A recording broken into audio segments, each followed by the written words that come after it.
We're here at the StarCityGames.com Modern Open in Indianapolis, part of the SCG Tour, brought to you by Ultimate Guard. I'm Nick Miller alongside Card Hoarder's own Caleb Scherer. How you doing, sir? Hey, doing all right.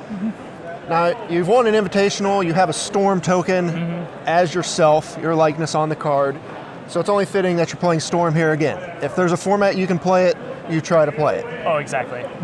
Every time. And Modern has had its share of previous Storm builds.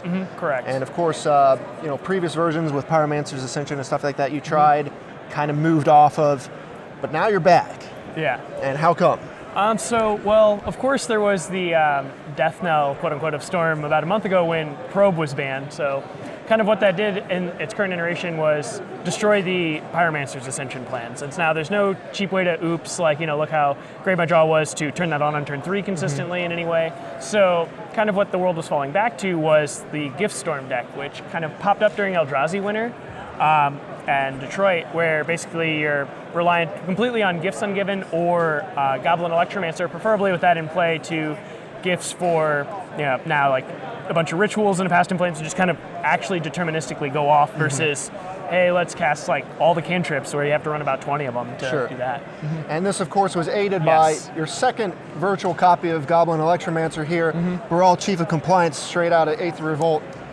As Probe goes away, here comes Baral to fill in. And that was kind of the awesome part was, hey, we picked up something, so maybe that's worth looking into. And then what's kind of awesome is that, while Gifts works really well, of course, with Electromancer before, is now that we have a critical mass, so kind of the classic, if it's an native in Modern and it's a broken effect, it's probably going to spawn an archetype. So now that we actually have just like a medallion, quote-unquote, based Storm build. So that's kind of really the awesome part of what it brought to the table. And you said you had touched on the Storm deck back in Eldrazi Winter. Correct. So you kind of had a familiarity with this strategy. Now, we're just basically looking to chain some rituals, get a gifts, and then go from there with Past in Flames? Yeah, so kind of what the usual setup is here is when you gifts, preferably with an Electromancer or Baral, Chief of Compliance in play to make everything cost 1 less, is to get one of each of your rituals and a Manamorphose, and then also a Past in Flames to start the loop. Since if you have then 3 mana available, at worst case scenario, they can give you a Manamorphose and a Past in Flames to give you 4, which then starts the loop because Past in Flames would cost 3 with an Electromancer. Sure. So that's kind of the critical loop there. And then within the loop of actually going through Past in Flames, you're going to cast the Gifts Ungiven again to get the second Past in Flames with the Grape Shot and some more rituals. So that's kind of the actual quote-unquote standard issue kill out of the deck, is casting gifts a bunch of times in one turn now. Right. Which is pretty awesome. And this is aided by, you more reliably have your 2-drop creature to do this. And, in the previous versions, if they killed your first copy, you kind of be out of luck. Here you have a bunch of redundant copies. Precisely. You can handle a Thoughtseize, you can handle, a removal spell. Exactly. So it's pretty much, if they want to, take, nuke our hand, same with theirs, like by doing the discard game, we can just sit there and accrue like 5 lands and then cast Gifts Ungiven and win anyway once we have 6 or 7 mana available with rituals. Right. So that's kind of the nice part there, as well as, we can handle that with the critical mass and even later. Okay, and we even saw you on camera, a Thought-Knot Seer came down, took your gifts.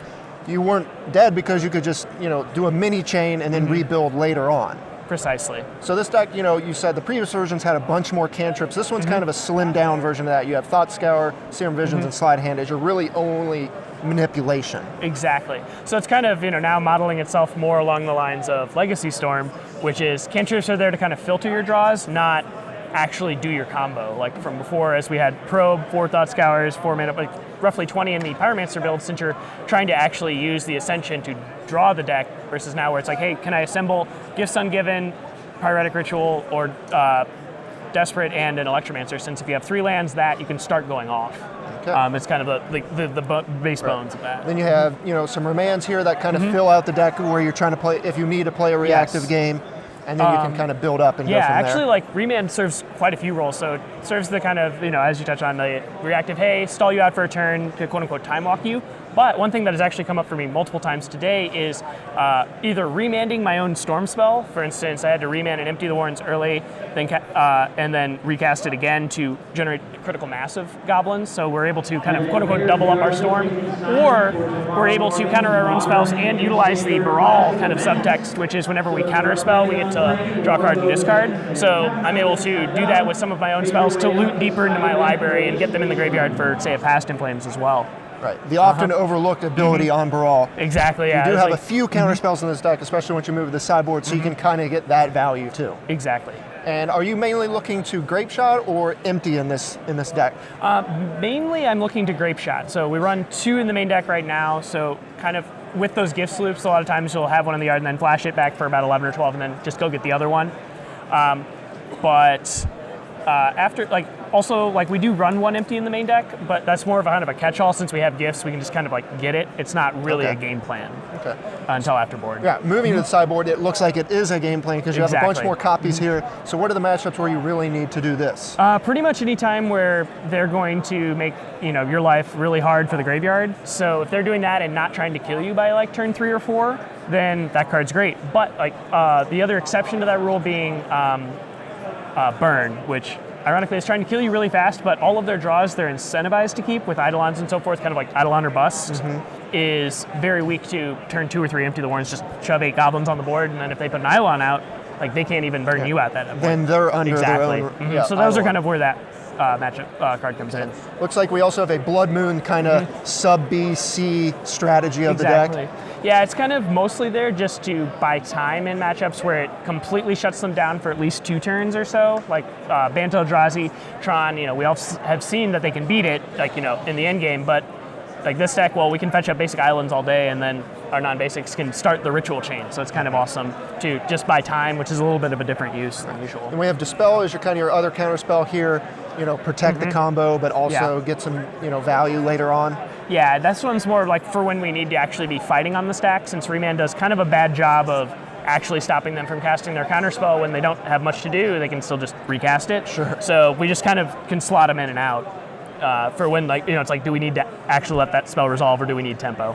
Right. Lightning Bolt, I feel like I've seen this in the main deck in the previous versions. I think Infect was more of a player back then. I assume this is for the super fast matchups. Yeah, pretty much it's for everything super fast, and it does double duty by killing pretty much any hate piece in the format by, since they usually have a 2 in their toughness box, so that's kind of nice as well.